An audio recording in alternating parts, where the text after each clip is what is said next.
ഇനി the marginal physical product of the third unit of labour is dash.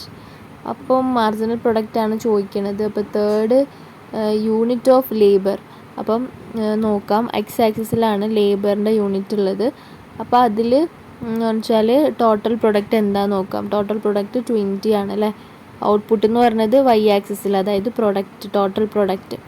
അപ്പം അത് 20 ആണ് തേർഡ് യൂണിറ്റിലെങ്കിൽ മാർജിനൽ പ്രൊഡക്റ്റ് എത്ര ആയിരിക്കും? ഇപ്പോൾ 20 - 14 ചെയ്താൽ 6 ആണ് ആൻസർ കിട്ടുക. പിന്നെ the M P of the dash labour is negative. അപ്പം അതെന്ന് പറഞ്ഞാൽ ചെറുതിൽ നിന്ന് വലുത് കുറച്ചാൽ മാത്രമല്ലേ നമുക്ക് എം പി നെഗറ്റീവ് കിട്ടുള്ളൂ. അപ്പം ടോട്ടൽ പ്രൊഡക്റ്റ് ചെറുതായിട്ടുള്ളത് ഏതാ ഒന്ന് നോക്കിയാൽ 6th യൂണിറ്റ് നോക്കൂ. 6th യൂണിറ്റിൽ കണ്ടോ 20 ആണ് വരുന്നത് അല്ലേ. അപ്പം 5th യൂണിറ്റ് എന്ന് പറഞ്ഞാൽ 25 ആണ്. അപ്പോൾ 20 - 25 ചെയ്യുമ്പോൾ ചെറുതിൽ നിന്ന് വലുത് കുറയ്ക്കുമ്പോൾ -5 ആണ് എം പി ആയിട്ട് കിട്ടുന്നത്.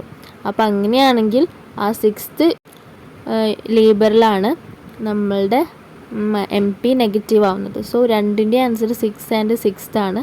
സോ ഓപ്ഷൻ ഡി ആണ് ആൻസർ വരിക. അപ്പോൾ കണ്ടോ ടോട്ടൽ ഔട്ട്പുട്ട് ഡിമിനിഷ് ആവുന്നത്, അതൊക്കെ ശ്രദ്ധിക്കണം കേട്ടോ. ഈ ഗ്രാഫ് കാണുമ്പോൾ നമുക്ക് മനസ്സിലാവണം. In the third of the 3 stages of production, അപ്പോൾ ആ ഷോർട്ട് റണ്ണിത്തെ പ്രൊഡക്ഷൻ്റെ കാര്യമാണ് പറയുന്നത്.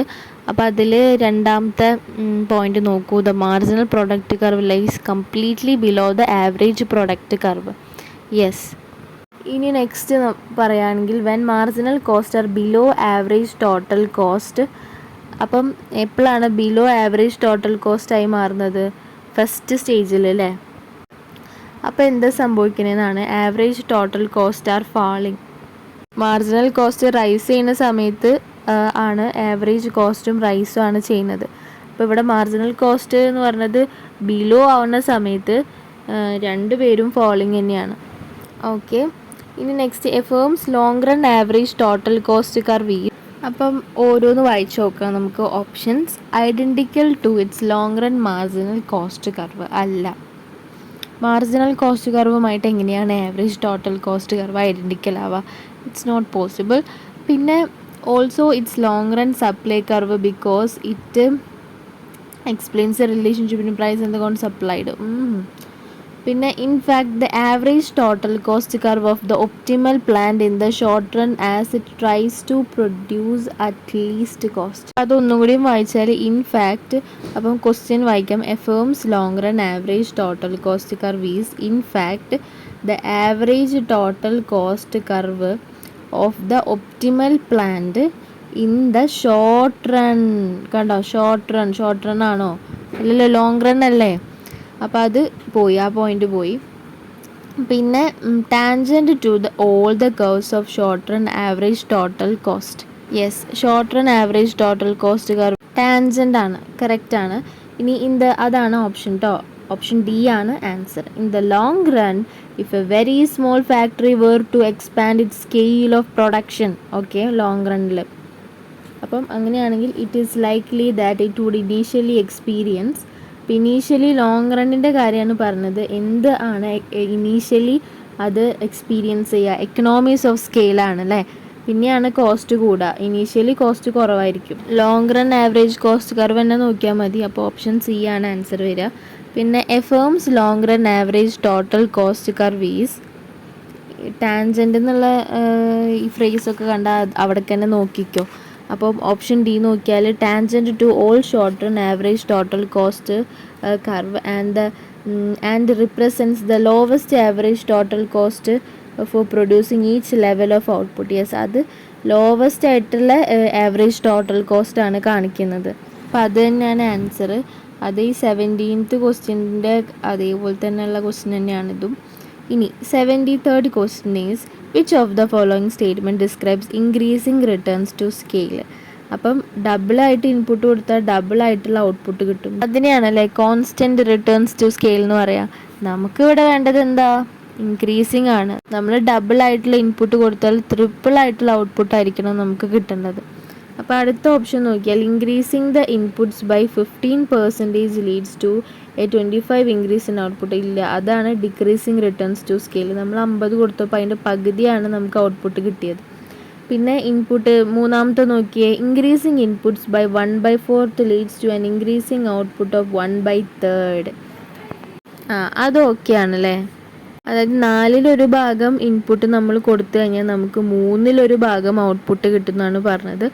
1/3 എന്ന് പറഞ്ഞാൽ അത്യാവശ്യം വലുതല്ലേ, 1/4 വലുതായിരിക്കും അല്ലേ, അതാണ് പറയണത്. അതന്നെയാണ് കറക്റ്റ്. മനസ്സിലായില്ലേ? അതായത് 1/3 എന്ന് പറഞ്ഞാൽ കുറച്ച് വലുതായിരിക്കും. ഓക്കെ, 1/3 എന്ന് പറയുമ്പോൾ നമ്മൾ ഇങ്ങനെ സ്പ്ലിറ്റ് ചെയ്ത് കൊടുക്കുന്നത് കുറയും അല്ലേ. 1/4 എന്ന് പറഞ്ഞാൽ സ്പ്ലിറ്റ് ചെയ്യുന്നത് കൂടൂലേ. 100നെ നമുക്ക് 1/4 എടുത്താൽ 25 കിട്ടുക. ഇനി 100നെ തന്നെ 1/3 ആക്കി നോക്കിയേ, അതായത് 100/3 ചെയ്താൽ മതി. അപ്പോൾ നമുക്ക് 33 കിട്ടും.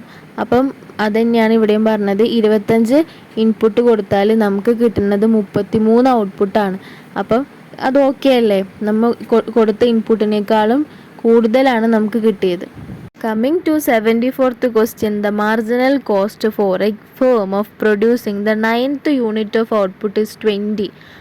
MC ആണ് തന്നിട്ടുള്ളത്, അത് 20 തന്നു 9th യൂണിറ്റിൽ. ഇനി average cost at the same level of output ആ 9th യൂണിറ്റിൽ തന്നെ ഈസ് 15 ആണ് average cost AC. Which of the following must be true? ഇതൊന്ന് ഇവാലുവേറ്റ് ചെയ്താൽ മനസ്സിലാവും. ഇവിടെ ഈ കർവുകളിൽ മാർജിനൽ കോസ്റ്റ് കർവ് 20 ആണ്, മറ്റേത് 15 ആണ് ആവറേജ് കോസ്റ്റ് കർവ്. അതിൻ്റെ അർത്ഥം എന്താ? Marginal cost curve is above average cost curve എന്നാണല്ലേ. അപ്പോൾ അത് സ്റ്റേജ് 2ലാണ് സംഭവിക്കുക. സ്റ്റേജ് 2ൽ 2 പേരും റൈസിങ് ആണ് അല്ലേ. അപ്പം marginal cost and average cost both are falling എന്ന് പറയുന്നത് തെറ്റാണ്. Option A. ഓപ്ഷൻ ബി ആണ് കറക്റ്റ് വരിക. Marginal cost and average cost are both rising. ഇനി നെക്സ്റ്റ് ആണ് implicit cost can be defined as. അപ്പം money payment made to the non owners of the firm. അതൊന്നല്ല. Money not paid out to the owners of the firm. കണ്ടോ, money not paid out to the owners of the firm for the self-owned factors employed in a business and therefore not entered into books of accounts. അപ്പം സ്വന്തമായിട്ടുള്ള കാര്യങ്ങളൊക്കെ എടുത്തിട്ട് നമ്മൾ owner ചെയ്യുന്നതാണ്. ഓണറുടെ സമയവും എല്ലാം കളഞ്ഞിട്ട്, ഓണറുടെ കുറേ സാക്രിഫൈസ് ഉണ്ടായിരിക്കും, അതിനൊന്നും ആരും പൈസ കൊടുക്കണില്ല ഓണർക്ക് സാലറി ഒന്നും കിട്ടണില്ല അല്ലേ. അപ്പോൾ ആ ഫോർഗോൺ ആയി പോയ ആ ഒരു സാലറി ഒക്കെ ഉണ്ടല്ലോ, അതൊക്കെയാണ് ഇംപ്ലിസിറ്റ് കോസ്റ്റ് എന്ന് പറഞ്ഞാൽ. അത് ഒരിക്കലും ബുക്കിൽ എൻട്രി ഒന്നും ചെയ്യില്ല, ബുക്കിൽ എൻട്രി ചെയ്യാൻ പാടില്ല. അപ്പം ബാക്കിയുള്ള ഓപ്ഷനിലൊക്കെ entered into the books എന്നാണ് പറഞ്ഞത്. അപ്പോൾ എന്തായാലും ഇംപ്ലിസിറ്റ് കോസ്റ്റ് ബുക്കിൽ എഴുതാൻ പറ്റില്ല. കാരണം എന്താ, അതിന് കണക്കൊന്നുമില്ല, കണക്കില്ലാത്ത കാര്യങ്ങളാണ് അതൊക്കെ. ഇനി നെക്സ്റ്റ് ആണ് 76. The most important function of an entrepreneur is to continuously introduce innovation എന്ന് പറഞ്ഞത് ആരാണ്? സ്കംബീറ്റർ. അപ്പോൾ ഇന്നോവേറ്റ് എന്നുള്ളതാണ് മോസ്റ്റ് ഇമ്പോർട്ടൻറ്റ് ഫങ്ഷൻ. പിന്നെ റിസ്ക്കും അതുപോലെ തന്നെ ഇമ്പോർട്ടൻ്റ് തന്നെയാണ്.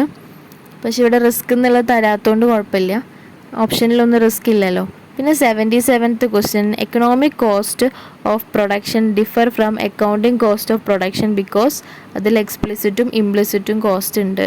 ഇംപ്ലിസിറ്റിൽ പെട്ടത് തന്നെയാണല്ലേ ഓപ്പർച്യൂണിറ്റി കോസ്റ്റ് എന്ന് പറഞ്ഞാൽ. ഓക്കെ, അപ്പോൾ ഓരോ ഓപ്ഷൻസ് ആയിട്ട് നോക്കാം. A, economic cost include expenditure for hired resources while accounting cost do not. hired resources എന്ന് പറഞ്ഞാൽ നമ്മൾ പോക്കറ്റിൽ നിന്ന് പൈസ കൊടുത്തിട്ട് നമ്മൾ ഇറക്കുന്ന റിസോഴ്സസ് ആണല്ലേ അത്. അപ്പോൾ നമ്മൾ എംപ്ലോയ് ചെയ്യുന്നതാണല്ലേ, അത് അക്കൗണ്ടിങ്ങിലും പെടും. അപ്പോൾ ഫസ്റ്റത്തത് റോങ് ആണ്, അക്കൗണ്ടിങ്ങിൽ പെടൂല എന്നാണ് പറയുന്നത്. പിന്നെ accounting cost include opportunity cost. അപ്പം തന്നെ പോയി അക്കൗണ്ടിങ് കോസ്റ്റിൽ റെക്കോർഡ് ചെയ്യാൻ പറ്റുന്ന കോസ്റ്റാണ്, അല്ലാണ്ട് ഓപ്പർച്യൂണിറ്റി കോസ്റ്റ് ഒന്നും എഴുതൂല, നഷ്ടപ്പെട്ടു പോയ കോസ്റ്റ് ഒന്നും എഴുതൂല. ഇനി accounting cost include expenditure for hired resources while economic cost do not. കണ്ടോ, എക്കണോമിക് കോസ്റ്റിൽ ഹയർഡ് റിസോഴ്സസിൻ്റെ കോസ്റ്റ് ഇല്ല എന്നാണ് പറഞ്ഞത്. ആര് പറഞ്ഞു? എക്കണോമിക് കോസ്റ്റിൽ എല്ലാതും ഉണ്ട്, ഹയേർഡിൻ്റെ ഉണ്ട്, അതാണ് എക്സ്പ്ലിസിറ്റ് അല്ലേ. എക്സ്പ്ലിസിറ്റും ഉണ്ട്, ഇംപ്ലിസിറ്റ് ഉണ്ട്, ഓപ്പർച്യൂണിറ്റി ഉണ്ട്. അപ്പോൾ ഓപ്ഷൻ ഡി തന്നെയാണ് answer. Economic cost add the opportunity cost of a firm which uses it's on resources. Yes. ഇനി 78th question, in figure below possible reason why the average variable cost curve approaches the average total cost curve as output rises is. കാരണം എന്തായിരിക്കും? ഈ average total cost എന്ന് പറഞ്ഞാൽ വേരിയബിളും ഫിക്സ്ഡും കൂടിയതാണ് അല്ലേ. സോ ആവറേജ് ടോട്ടൽ കോസ്റ്റ് കൂടുന്നതിൻ്റെ മെയിൻ കാരണം എന്ന് പറഞ്ഞാൽ ആവറേജ് വേരിയബിൾ കോസ്റ്റ് ആണല്ലേ. അല്ലാണ്ട് ആവറേജ് ഫിക്സ്ഡ് കോസ്റ്റ് ഡിമിനിഷ് ആയിക്കൊണ്ടിരിക്കുകയാണ്, ഡിക്രീസ് ചെയ്തുകൊണ്ടിരിക്കുകയാണ് അല്ലേ. അപ്പം ആവറേജ് വേരിയബിൾ കോസ്റ്റ് തന്നെയാണ് ഇൻക്രീസ് ചെയ്തുകൊണ്ടിരിക്കുന്നത്. അതുകൊണ്ടാണ് ആവറേജ് ടോട്ടൽ കോസ്റ്റും ഇൻക്രീസ് ചെയ്തുകൊണ്ടിരിക്കുന്നത്. അപ്പം എന്തുകൊണ്ടാണ് ആവറേജ് വേരിയബിൾ കോസ്റ്റ് അപ്രോച്ച് ചെയ്യുന്നത് എന്നാണ് ചോദ്യം. ആവറേജ് ടോട്ടൽ കോസ്റ്റ് കർവിൻ്റെ അടുത്തേക്ക്. കാരണം എന്താണ്? മറ്റൊന്ന് ഫാൾ ചെയ്തുകൊണ്ടിരിക്കുകയാണ്. ആവറേജ് ഫിക്സ്ഡ് കോസ്റ്റ് ഫാൾ ചെയ്തുകൊണ്ടിരിക്കുകയാണ് ഔട്ട്പുട്ട് റൈസ് ചെയ്യുന്നതിനനുസരിച്ച്. അപ്പം ഈ ATC അല്ലെങ്കിൽ ഈ total cost average total cost rise ചെയ്യുന്നതിൻ്റെ കാരണം AVC റൈസ് ചെയ്യുന്നതുകൊണ്ടാണ്. അപ്പം average fixed cost of falling as output rises ആയതുകൊണ്ടാണ് കേട്ടോ ആവറേജ് കോസ്റ്റ് ഇങ്ങനെ കയറിപ്പോണത്. അപ്പോൾ ഓപ്ഷൻ ഡി ആണ് ആൻസർ. ഇവരൊക്കെ പറ്റി ചോദിച്ചാൽ ATC AVCനൊക്കെ പറ്റി ചോദിച്ചാൽ AFCനെ ബേസ് ചെയ്തിട്ടുള്ളതായിരിക്കും എന്തായാലും ആൻസർ. അതൊക്കെ പോട്ടെ, AFC കർവിൻ്റെ ഷേപ്പ് എന്താണ്? റെക്റ്റാങ്കുലർ ഹൈപ്പർബോളയാണല്ലേ, ഫാളിങ് ആണ്. പക്ഷെ ഒരിക്കലും എക്സ് ആക്സിസുമേ ടച്ച് ചെയ്യില്ല, അത് ഡിമിനിഷ് ചെയ്തുകൊണ്ടിരിക്കുകയാണല്ലേ. ഔട്ട്പുട്ട് കൂടുന്നതിനനുസരിച്ച് പെറായിട്ടുള്ള ഫിക്സ്ഡ് കോസ്റ്റ് ഓരോന്നിനും വരുന്ന ആ ഒരു ഫിക്സ്ഡ് കോസ്റ്റ് കുറഞ്ഞുകൊണ്ടും വരും. ഇനി marginal cost changes due to changes in total cost അല്ലേ. ടോട്ടൽ കോസ്റ്റിൽ വരുന്ന ചേഞ്ചാണ് മാർജിനൽ കോസ്റ്റ്. ഇനി which of the following statement is correct? അപ്പം fixed cost vary with change in output ഇല്ല. ഫിക്സ്ഡ് കോസ്റ്റും ഔട്ട്പുട്ടും ഇൻഡിപെൻഡൻ്റ് ആണ്. If we add total variable cost and total fixed cost, okay, വേരിയബിളും ഫിക്സ്ഡും ആഡ് ചെയ്ത് കഴിഞ്ഞാൽ we get the average cost. പൊക്കോടുന്ന് ടോട്ടൽ വാരിയബിൾ കോസ്റ്റും ടോട്ടൽ ഫിക്സ്ഡ് കോസ്റ്റും ആഡ് ചെയ്താൽ ടോട്ടൽ കോസ്റ്റാണ് കിട്ടുക. ഇനി marginal cost is the result of total cost divided by change in the total കോസ്റ്റാണ് divided by change in the units. ഇതെന്ന് പറഞ്ഞാൽ ആവറേജ് കോസ്റ്റിൻ്റെ കാര്യമാണ് പറഞ്ഞിട്ടുള്ളത്. That is total cost divided by the number of units produced. അപ്പം ഈ മേലെ പറഞ്ഞ മൂന്നും ഇൻകറക്റ്റാണ്. അപ്പോൾ കറക്റ്റ് സ്റ്റേറ്റ്മെൻറ്റ് എന്ന് പറഞ്ഞാൽ ഡി തന്നെ ആയിരിക്കും. നമുക്ക് നോക്കാം. Total cost is obtained by adding up the fixed cost and total variable cost. Yes. ഇനി അതിനെങ്ങനെയാണ് മാത്തമാറ്റിക്കലി പറയാം? TC is equal to FC plus VC. അപ്പോൾ അതിൻ്റെ മുന്നിലൊക്കെ T ഇട്ട് കൊടുക്കുക, TFC പ്ലസ് TVC. കാരണം ഒരു ഫിക്സ്ഡ് കോസ്റ്റ് മാത്രമല്ലല്ലോ, ഒരൊറ്റ മിഷനറി മാത്രമല്ലല്ലോ ഉണ്ടാവുക, കുറേ മിഷനറീസ് ഉണ്ടാവും. അപ്പോൾ അതുകൊണ്ടാണ് ടോട്ടൽ ഫിക്സ്ഡ് കോസ്റ്റ് എന്ന് പറയുന്നത്. വാരിയബിൾ ഫാക്ടേഴ്സും കുറേ ഉള്ളതുകൊണ്ട് വാരിയബിൾ കോസ്റ്റും കുറേ ഉണ്ടാവും. അതുകൊണ്ടാണ് ടോട്ടൽ വാരിയബിൾ കോസ്റ്റ് എടുക്കുന്നത്. ഇനി which of the following statement is incorrect? അപ്പം ഇൻകറക്റ്റ് ആയിട്ടുള്ള നോക്കണം. അപ്പോൾ the LAC curve is also called planning curve of a firm. അത് കറക്റ്റാണ്. Long run average cost curve is planning കർവാണ്. അതുപോലെ തന്നെ എൻവലപ്പ് കർവാണ്. പിന്നെ total revenue is equal to price per unit. Okay, ഒരു യൂണിറ്റിൻ്റെ പ്രൈസ്, ഒരു പാനയുടെ price into the number of unit sold. Yes, quantity എത്ര പാന സോൾഡ് ചെയ്തു എന്നുള്ളതാണ് ടോട്ടൽ റവന്യൂ, മൊത്തം വരുമാനം. അതായത് പ്രൈസ് ഇൻറ്റു ക്വാണ്ടിറ്റി. ഇനി opportunity cost is also called alternative കോസ്റ്റോ. അപ്പോൾ എന്തായാലും അത് ജെമിനൈനോട് ചോദിക്കുക. അപ്പോൾ ജെമിനൈ പറഞ്ഞു യെസ്, ഓൾട്ടർനേറ്റീവ് കോസ്റ്റ് എന്നും കൂടി ഓപ്പർച്യൂണിറ്റി കോസ്റ്റിനെ പറയുന്നു. അപ്പോൾ അത് കറക്റ്റാണ്. അപ്പം ലാസ്റ്റ് ഓപ്ഷൻ ആയിരിക്കും incorrect. If total revenue divided by the number of unit sold we get marginal revenue.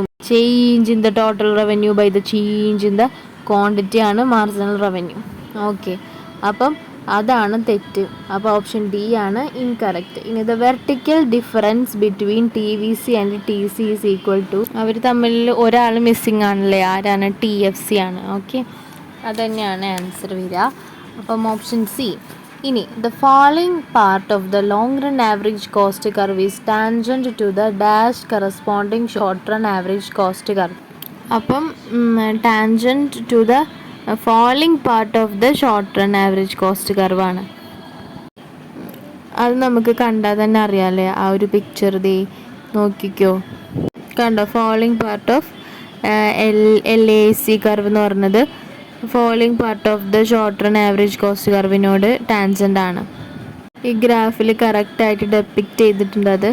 ഇനി last question, 84th question. Which one of the following is an external economies of scaling long run? അപ്പോൾ external economies of skill എന്ന് പറഞ്ഞാൽ development of skill labour ആണ് അല്ലേ. ഇത് already നമ്മൾ discuss ചെയ്തതാണ്. ഈ റിസ്ക് ബിയറിങ്ങും ഫിനാൻഷ്യൽ എക്കണോമീസും ഒക്കെ ഇൻറ്റേർണൽ ഇക്കണോമീസ് ഓഫ് സ്കില്ലാണ്. ഡെവലപ്മെൻറ്റ് ഓഫ് സ്കിൽ ലേബർ എന്ന് പറഞ്ഞത് നമ്മുടെ ഫേം ലാർജ് ആയതുകൊണ്ട് തന്നെ അത് എക്സ്റ്റേർണലി ലേബേഴ്സിന് കിട്ടുന്നൊരു അഡ്വാൻറ്റേജ് ആണല്ലേ. അത് നല്ല സ്കില്ല് അവർക്ക് അവിടെ നിന്ന് ഡെവലപ്പ് ചെയ്യാനായിട്ട് പറ്റും. നല്ല എൻവയൺമെൻ്റ് ഒക്കെ ഒരുക്കി കൊടുക്കും നമ്മുടെ ഫേം. അപ്പോൾ അവർക്ക് അവിടെ നിന്ന് നല്ലൊരു സ്കില്ല് ലേൺ ചെയ്യാൻ പറ്റും. So if you find this video useful, please do subscribe, like, and thank you so much for watching.